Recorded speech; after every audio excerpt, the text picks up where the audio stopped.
Hello my dear student, I am teacher of Hindi and today's class we discuss our Hindi book. So let's see what is our today's work. Dear student, अब तक हमने हमारा fifth chapter मिठाई वाला ये chapter हमने पढ़ा था, तो उसका कुछ पोर्शन हमने पढ़ लिया था और बाकी का जो पोर्शन है वो आज हम करते हैं। तो हमारा चैप्टर था, इसमें हमने क्या सीखा था। इसमें एक खिलौने वाला था, वो बच्चों को बहलाने फुसलाने के लिए अलग अलग प्रकार के खिलौने सस्ते भाव में लाता था। फिर वो क्या करता, वो बच्चों के लिए मुरली लेके आया। अब देखिए मुरली जहाँ लेके आया वो वाला हम शुरू करते हैं। यह बड़ी अच्छी मुरली है, तुम यही ले लो बाबू। राजा बाबू तुम्हारे लायक तो बस यह है। हाँ भैया तुमको वही देंगे, ये लो। तुमको वैसी न चाहिए, यह नारंगी रंग की, अच्छा वही ले लो। ले आए पैसे, अच्छा ये लो तुम्हारे लिए, मैंने पहले से ही निकाल रखी थी। तुमको पैसे नहीं मिले, तुमने अम्मा से ठीक तरह नहीं न मांगे होंगे। धोती पकड़कर पैरों में लिपटकर अम्मा से पैसे मांगे जाते हैं बाबू। आओ हाँ फिर जाओ, अब की बार मिल जाएंगे। दुअन्नी तो क्या हुआ, ये लो पैसे वापस लो। ठीक हो गया नहीं साहब, मिल गए पैसे। देखो मैंने तरकीब बताई। अच्छा अब तो किसी को नहीं लेना, सब ले चुके। तुम्हारी माँ के पास पैसे नहीं है, अच्छा तुम भी हैं, लो। अच्छा तो अब मैं चलता हूँ। इस तरह मुरली वाला फिर आगे बढ़ गया। अब जो राय बहादुर के पीछे, राय बहादुर वो अपने बच्चों के लिए मुरली ले रहे थे। अब आगे बच्चों के बीच में मुरली वाले की क्या बातचीत हो रही थी वो यहाँ बताई गई है। तो क्या कहा है लेखक ने, कहा है कि छोटे बच्चे जो थे वो अपनी पसंद से अपनी अपनी रंग की मुरलियाँ खरीद रहे थे। तो मुरली वाला भी उन्हें बड़े प्यार से मुरली दे रहा था, यानी उनके जो लायक थी वो मुरली उनको दे रहा था। किसी बच्चे को राजा भैया बोलता, किसी को राजा बाबू बोलता, और जिनकी जो पसंद थी वो उनकी मुरली उनको दे देता। और बच्चों की मन की बात जानकर वो पहले से उन बच्चों के लिए उनके हिसाब से मुरली छाट के रखता और वह बच्चों को समझाता। कोई बच्चा बोलता कि हमारे घर वालों ने हमें पैसे नहीं दिए, तो उनको समझाता कि माँ से किस प्रकार पैसे मांगे जाते हैं। माँ की धोती पकड़ो या फिर उनके पैरों में लौट जाओ, तो वो तरीके बताता कि आप किस प्रकार से मुरली के लिए पैसे या किसी चीज़ के लिए पैसे अपने माँ बाप से मांग सकते हो। और वह यह सुनिश्चित कर रहा था किसी बच्चे का कोई सामान नहीं छूटा, यानी कोई ऐसा बच्चा तो नहीं रह गया जो बिना मुरली लिए रह गया। तो सबको मुरली देता और वह मुरली दे के सारे बच्चों को खुश करना चाहता था, क्योंकि उसका स्वभाव दयालु था। और इसके बाद में मुरली वाला आगे बढ़ जाता है। आज अपने मकान में बैठी हुई रोहिणी मुरली वाले की सारी बातें सुनती रही। आज भी उसने अनुभव किया, बच्चों के साथ इतने प्यार से बातें करने वाला फेरी वाला पहले कभी नहीं आया। फिर वह सौदा भी कैसा सस्ता बेचता है, भला आदमी जान पड़ता है। समय की बात है, जो बेचारा इस तरह मारा मारा फिरता है, पेट जो न कराए सो थोड़ा। इसी समय मुरली वाले का क्षीण स्वर दूसरी निकट की गली से सुनाई पड़ा, बच्चों को बहलाने वाला मुरलिया वाला। रोहिणी इसे सुनकर मन ही मन कहने लगी, और स्वर कैसा मीठा है इसका। बहुत दिनों तक रोहिणी को मुरली वाले का वह मीठा स्वर और उसकी बच्चों के प्रति वे स्नेहासिक्त बातें याद आती रही। महीने के महीने आए और चले गए, फिर मुरली वाला ना आया। धीरे धीरे उसकी स्मृति भी क्षीण हो गई।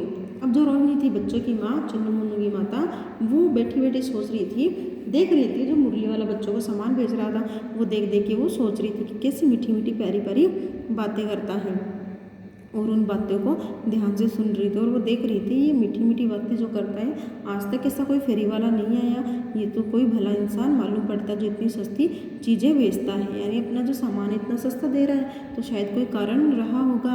और समय भी कैसा बलवान है, बेचारा मारा मारा फिरता है, यानी अपने पेट के लिए, अपने भोजन के लिए, इंसान आजीविका के लिए क्या क्या करना पड़ता है।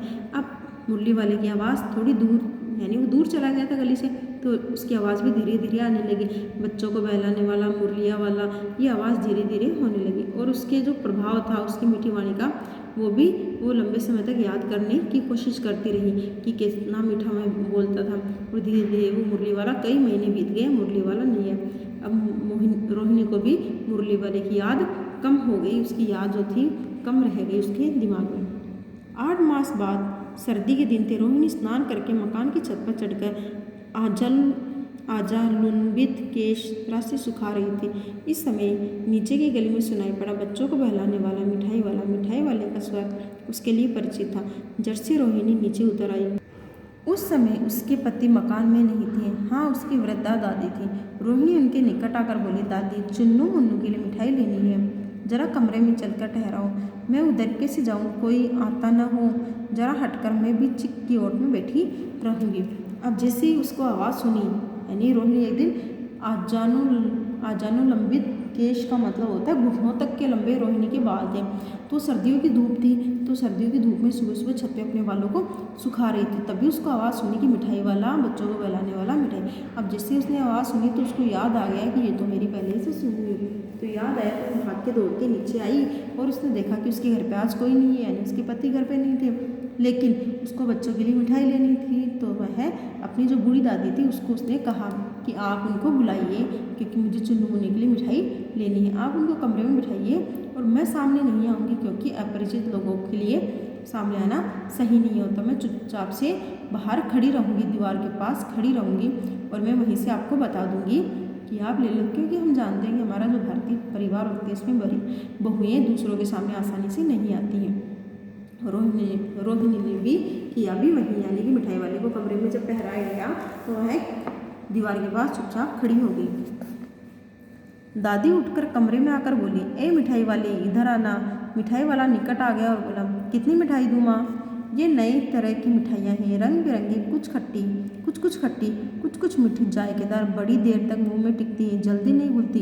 बच्चे बड़े चाव से चूसते हैं। इन गुणों के सिवा ये खांसी को भी दूर करती है। कितनी दूँ? चपटी, गोल, पहलदार गोलियाँ, पैसे की 16 देता हूँ। अब जैसे ही दादी अम्मा ने उसको घर में ठहराया, कमरे में ठहराया, तो उन्होंने कहा कि मिठाई वाले तुम यहाँ आओ, क्योंकि हमें आपसे मिठाइयाँ खरीदनी हैं। तो मिठाई वाला जैसे ही अंदर आया तो वो बोला कि अम्मा जी कितनी मिठाई दूँ, यानी किस हिसाब से तुम्हें मिठाई दूँ? मेरे पास तरह तरह की मिठाइयाँ हैं। मेरे पास ऐसी मिठाइयाँ जो खट्टी है, कुछ ऐसी मिठाइयाँ जो खट्टी है, कुछ ऐसी मिठाइयाँ हैं जो मीठी है और जायकेदार स्वादिष्ट है, और कई ऐसी हैं मिठाइयाँ मेरे पास, जो मेरी मिठाइयाँ हैं वो ऐसी है कि इनको मुंह में लंबे समय तक रहती, जल्दी नहीं घुलती, और बच्चों को इनको बड़े चाव से चूसते हैं। ये स्वाद तो देती है, उसके अलावा ये खांसी की दवाइयों के रूप में काम में आती है, यानी इससे खांसियाँ भी नहीं होती हैं। ये गोल है, पहलदार है, और मैं 1 पैसे की 16 देता हूँ। तो आपको कितनी देनी है? आगे हैं। दादी बोली, 16 तो बहुत कम होती है, भला 25 तो देते हैं। मिठाई वाला बोला, नहीं दादी, अधिक नहीं दे सकता, इतना भी देता हूँ। यह सब में तुम्हें क्या, खैर मैं अधिक न दे सकूँगा। रोहिणी दादी के पास ही थी, बोली, दादी फिर भी काफ़ी सस्ता दे रहा है, 4 पैसे की ले लो या पैसे रहे। मिठाई वाला मिठाइयाँ गिनने लगा। 2 तो 4 की दे दो। अच्छा 25 नहीं सही, 20 ही दे दो। अरे हाँ, मैं बूढ़ी हुई, मोल भाव अब मुझे ज़्यादा करना नहीं आता भी नहीं, कहते हुए दादी ने पोपले मुँह से जरा सी मुस्कुराहट फूट निकली। रोहिणी ने दादी से कहा, दादी इससे पूछो तुम शहर में और कभी भी आए थे या पहली बार आए हो? यहाँ के निवासी हो तुम तो नहीं, यहाँ के निवासी तो तुम नहीं। दादी ने इस कथन को दोहराने की चेष्टा की ही थी कि मिठाई वाले ने उत्तर दिया, पहली बार नहीं, और भी कई बार आ चुका हूँ। रोहिणी चिक्की आड़ ही से बोली, पहले यह मिठाई बेचते हुए आए थे या और कोई चीज़ लेकर? देखिए, अब लेखक कहता है कि दादी जो है लेखक से मोल भाव करने लगी। उसने कहा कि मैं 1 पैसे की 16 देता हूँ। दादी ने क्या कहा, 16 क्या देते हो, 25 दे दो, मैं तो अभी बूढ़ी हो गई हूँ, तो मुझे ज़्यादा मोल भाव करना नहीं आता, तुम एक की मुझे 25 दे दो। तो उसने कहा, मैं एक की 25 नहीं दे सकता, मैं एक की 16 ही देता हूँ, और ये मेरे इसी भाव में आती है, तो मैं फिर भी आपको एक की 16 दे रहा हूँ, तो सस्ती मिठाइयाँ दे रहा हूँ। तो उस तरफ से रोहिणी बोली कि ये तो 1 पैसे की 25 दे रहा है, 16 दे रहा है, तो ये काफ़ी सस्ती है। दादी ने कहा, अगर तुम 25 नहीं देना चाहते तो मुझे तुम 20 ही दे दो, लेकिन मुझे 20 दे दो, क्योंकि मुझे मोल भाव करना नहीं आता। और दादी का जो पोपला मुँह था, बिना दांत वाला मुँह, वो उससे मुस्काई। और तुरंत ही रोहिणी ने पूछा, यानी वो दीवार से सबके खड़ी थी, तो उसने पूछा कि तुम पहले भी क्या इस यहाँ आए थे या तुम पहली बार आए हो? तो उसने कहा, रोहिणी दादी से कहा कि आप इनसे पूछिए कि क्या पहले भी यहाँ आए थे या पहली बार आए? तो ये बात उस मिठाई वाले ने अच्छे से सुन ली। तो उसने कहा कि नहीं, मैं इससे पहले भी यहाँ आ चुका हूँ, मैं तो बहुत बार आया हूँ। और इससे पहले रोहिणी ने पूछा कि क्या तुम इससे पहले मुरली बेचने आए थे या उससे पहले खिलौने बेचने आए थे? इस तरह वो उसकी तारीफ़ें करने लग गई। मिठाई वाला हर संशय और विस्मयादि भाव से डूबकर बोला, इससे पहले मुरली लेकर आया था और इससे पहले भी खिलौने लेकर। रोहिणी का अनुमान ठीक निकला। अब तो वह उससे और कुछ भी बातें पूछने के लिए अस्थिर हो उठी। मैं बोली, इन व्यवसायों में भला तुम्हें क्या मिलता होगा? मैं बोला, मिलता भला क्या है, यही खाने भर को मिल जाता है, कभी नहीं भी मिलता है, पर हाँ संतोष और धीरज और कभी कभी असीम सुख जरूर मिलता है, और यही मैं चाहता भी हूँ। सो कैसे, मैं भी बताऊँ? अब व्यर्थ उन बातों की चर्चा क्यों चर्चा करूँ? उन्हें आप जाने ही दें। उन बातों को सुनकर आपको दुख ही होगा। जब इतना बताया है तब और भी बता दो।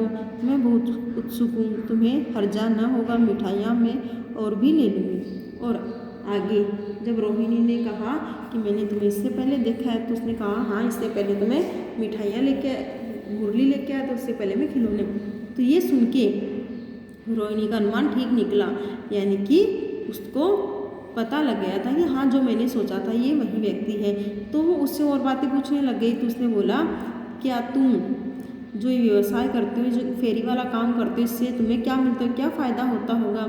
तो आगे कहा, यानी कि तुम खिलौने बेचते हो, मुरलियाँ बेचते हो, मिठाइयाँ बेचते हो, तुम्हें इससे कोई फ़ायदा होता होगा या नहीं? तो मिठाई वाले ने कहा, बस फ़ायदा तो कुछ नहीं होता, खाने भर को मिल जाता, पेट भरने के लिए मेरे को पैसे मिल जाते, इतना मैं कमा लेता हूँ, और इसके अलावा जो मैं चाहता हूँ वो भी मेरा हो जाता है, यानी मुझे संतोष होता है, धीरज मिलता है, और इसके अलावा जो बच्चों के खिलौने, मिठाइयाँ, मुरली बेच के सुख मिलता है वो तो मैं और भी ज़्यादा अच्छा लगता है, यानी मैं परिश्रम करके खाता हूँ। अब इससे आगे जाने की रोहिणी की जिज्ञासा बढ़ जाती है कि वो जानना चाहते थे कि उसके साथ और क्या होता है। लेकिन मुरली वाला क्या बोलता है कि आपको ये सुन के, मेरी बातें सुन के थोड़ा दुख होगा, तो आप उन बातों को जाने दीजिए। आगे है, अतिशय गंभीरता के साथ मिठाई वाले ने कहा, मैं भी अपने नगर का एक प्रतिष्ठित आदमी था। मकान, व्यवसाय, गाड़ी, घोड़े, नौकर चाकर सभी कुछ था। स्त्री थी, छोटे छोटे दो बच्चे भी थे। मेरा वह सोने का संसार था, बाहर संपत्ति का वैभव था, भीतर सांसारिक सुख था।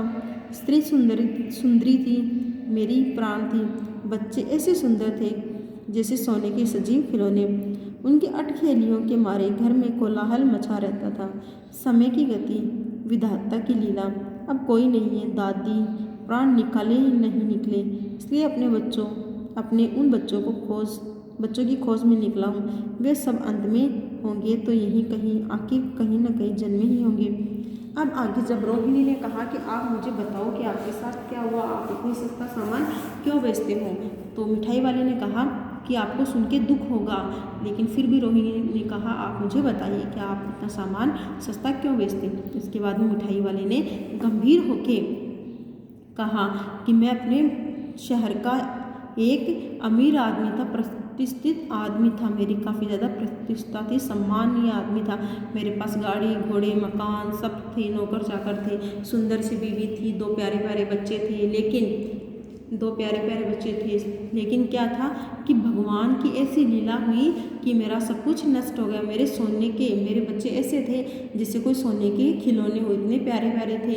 उनकी अटखेली से, उनकी मस्ती से पूरे घर में मस्ती का माहौल रहता था। लेकिन भगवान की ऐसा लीला हुई कि वो सारे मुझसे दूर चले गए, यानी वो मृत हो गए, मेरे से दूर हो गए। अब उनके जाने के बाद में मेरे प्राण निकाले नहीं निकले, यानी कि मुझे ज़िंदा रहने में कोई ज़्यादा रुचि नहीं रही, और इसलिए मैं घर घर जाके, गली गली में फेरी वाला बन के सामान बेचता हूँ। मुझे ये जो बच्चे हैं छोटे छोटे, इनके अंदर अपने बच्चे दिखाई देते। मुझे ये लगता है कि शायद इनमें से ही मेरे जो बच्चे मर चुके हैं वो शायद इनमें से ही कोई होंगे। हम जानते हैं कि जब मर जाते हैं कोई तो आत्मा वापस दूसरे किसी इंसान में आ जाती है। तो मुझे ऐसे लगता है कि जो मेरे बच्चे मर चुके हैं उनकी आत्मा भी यहीं कहीं रच बस गई होगी। तो उन्हीं बच्चों की खोज में मैं ये फेरी वाला काम करता हूँ। उस तरह रहता, घुल घुल कर मरता, इस तरह सुख संतोष के साथ मरूंगा। इस तरह के जीवन में कभी कभी अपने उन बच्चों की एक झलक सी मिल जाती है। ऐसा जान पड़ता है जैसे वे इन्हीं में उछल उछल कर हंस खेल रहे हैं। पैसों की कमी थोड़ी है, आपकी दया से पैसे तो काफ़ी है, जो नहीं है इस तरह उसी को पा जाता हूँ। रोहिणी ने अब मिठाई वाले की ओर देखा, उसके आंखों से आंसू तर हैं। उसी समय चुन्नू मुन्नू आ गई। रोहिणी से लिपटकर उसका आंचल पकड़कर बोले, अम्मा मिठाई मुझसे ले लो। यह कहकर तत्काल कागज की 2 पुड़ियाँ मिठाइयों से भरी मिठाई वाले ने चुन्नू मुन्नू को दे दी। रोहिणी ने भीतर से पैसे फेंक दिए। मिठाई वाले ने पेटी उठाई और कहा, अब इस बार ये पैसे न लूँगा। दादी बोली, अरे अरे न न, अपने पैसे लिए जा भाई। तब तक आगे फिर सुनाई पड़ा इस प्रकार मादक मृदुल स्वर में बच्चों को बहलाने वाला मिठाई वाला। आगे उस मिठाई वाले ने क्या कहा कि मैं अब तो घुल घुल के मरता था। जब मेरे बच्चे, मेरा परिवार मुझसे अलग हो गया, मर चुका था, मेरे बच्चे, मेरी पत्नी, तो मैं घुल घुल के मर रहा था। तो उसके बजाय मैंने ये फेरी वाला कार्य चुना ताकि मैं सुख संतोष से मरूंगा।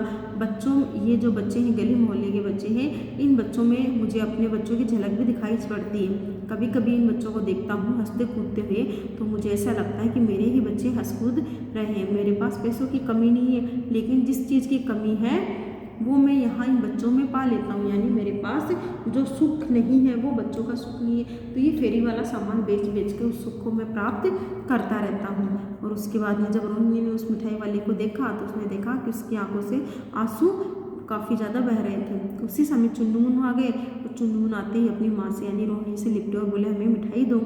तो यह कहते ही जब बच्चों ने कहा तो मिठाई वाले ने अपने पास से 2 पुड़ियाँ निकाली, कागज़ की 2 पुड़ियों में जिसमें खूब सारी मिठाइयाँ थी, वो बच्चों को दी और कहा, ये मेरे से ले लो।